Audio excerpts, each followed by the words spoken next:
grew up in Switzerland, which is possibly, the most, well, along with Norway, the most prosperous country on earth. Many of the problems that exist politically in everywhere else around the world just don't exist. There are no debates about education. There are no problems about hospitals or deficits, etc. And yet, people are not necessarily happy. And this really interests me because for most countries, to get to be like Switzerland is an amazing ambition.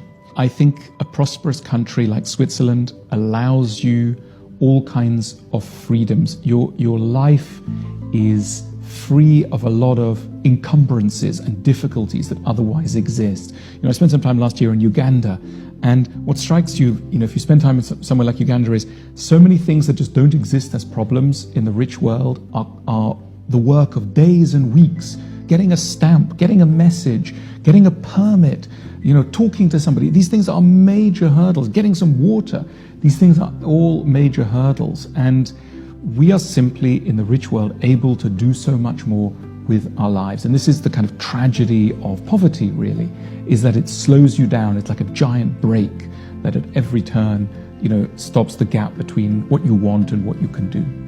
But when you grow up in Switzerland, you see, even there are all sorts of problems. And what are these problems? These problems are, broadly speaking, in the emotional area. So Switzerland has quite a high suicide rate. It has a very high divorce rate. It has quite high rates of anxiety and depression and all of these things. And this got me thinking, looking at a particular set of problems, which is in the kind of emotional arena.